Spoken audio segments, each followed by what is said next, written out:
Hi everyone, my name is Junon Macéus. I have a health science background, and I'm the author of the book Truth and Empathy: How to Find Your Soulmate.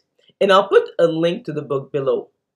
This video is about the romantic compatibility between ENTJs and ESTPs. But before we dive into this topic, I would like to underline something about my book. It is written from a health science point of view, so we'll be looking at the anatomy, physiology, brain dominance, and so forth of the 16 MBTI personality types. And based on this information, you can determine your own type. And since I advocate that like attract like, you can use this information to identify the best romantic partner for you long term. And also, the last chapter of the book includes natural means to improve your overall health so that you can be the best version of yourself, so you can be well prepared for a long-term romantic relationship. So let's go back to the topic at hand. What do ENTJs and ESTPs have in common? Obviously, they're both thinkers. So these are people who are left brain dominant and put emphasis on logic when making decisions. The other aspect is that if you look at their function stack, the ENTJ has extroverted sensing as their third function, and the ESTP has extroverted sensing as their first function. So these are people who are all about implementation of a plan as soon as possible. So they will appreciate about each other. The other point also is that the ESTP, being a sensor perceiver, although a sensor, has good energy, so the ENTJ won't feel drained if they spend a lot of time with the ESTP. The other positive aspect is that although the ESTP is a thinker, they have extroverted feeling as their third function. So they're more aware of their feelings and how their behavior may impact others compared to other thinkers. So if you look at the ENTJ's function stack, is that they have introverted feeling as their fourth function. So this is their weakest. So that might help that the ESTP is more in tune with this aspect of their relationship. Now, this couple may face some challenges.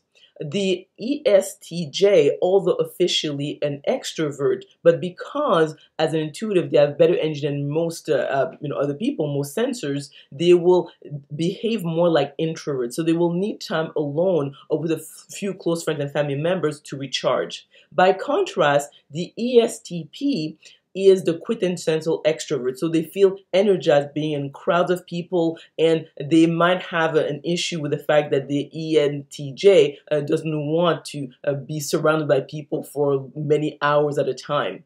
The other aspect is that the ENTJ, being a judger, likes predictability in their schedule. So in other words, they're reliable, reachable, organized, whereas the ESTP likes very much flexibility. So these are people who think quickly on their feet, and they like the unpredictable aspect of not having a set schedule. And the other point is that the ESTP, being a sensor perceiver, tends to have a short attention span. So these are people, well, if you look at their brain type, is that their dominant neurotransmitter is dopamine. So it has to do with what is fresh, what is new. So if a task or project is not interesting, the ESTP doesn't usually cannot focus on it for a long period of time. The ENTJ, on the other hand, being an intuitive and also being a judger, can focus on a task or a project that they're not interested in. So they might feel that they can't really rely on the ESTP for anything that is not fun or something that is not new or fresh. So that might be an issue in their relationship. The other point is that in terms of the mate they're looking for, the ENTJ is looking for a mind mate, whereas the ESTP is looking for a playmate. So they're not, obviously aiming for the first same thing. So the for the ENTJ, it has to do with something stable, something long term, because they are intuitive. So they're about the abstract future, whereas the ESTP has to do with the present. So anything that is really focused on not the past, not the future, but what is happening right now. Now the other point is that the theme of their life, the ENTJ, it has to do with knowledge and power, whereas the ESTP has to do with movement and freedom. Again, they're not aiming for the same sort of overall goal. So I would say that, and also the other aspect, because they're both thinkers, they might need someone from a third party to guide them when it comes to a relationship. They might not have the tools because a person who's a thinker is object oriented, so they don't usually have the skills to navigate when it comes to their romantic relationship. So overall, I think this is a poor match. Now, although they're both thinkers, they're both want to implement a plan as soon as possible. They're not the type of people who will be easily hurt, so long as they can speak freely with each other. These are people who also tend to be really driven. The ENTJ being, rather tend to have high IQs, and the ESTP has to be is very when it comes to the type of intelligence, has to do with like street smart, so they can actually learn from each other that way. But the fact that one is a judger, the ENTJ, versus a perceiver, they don't have the same organizational style, so one may feel that the ENTJ, that they cannot rely on the ESTP.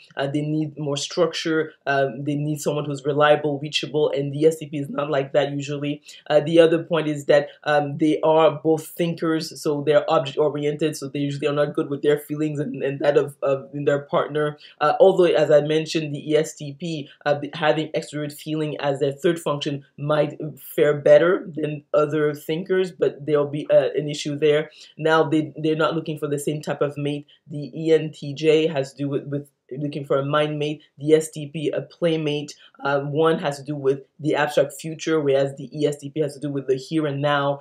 So they will, clash on a number of levels, but I mean, they might be good, let's say, partners in terms of, let's say, if they have a business together, or they could be good co-workers, but I would not encourage the type of pairing for a long-term romantic relationship. So let me know if you agree or disagree with this romantic compatibility analysis by commenting below. If you like this video, if you learned something, please click on the like button. Also remember to click on the notification bell to be notified of other videos I'm going to be making. Subscribe to my channel, and we will talk soon.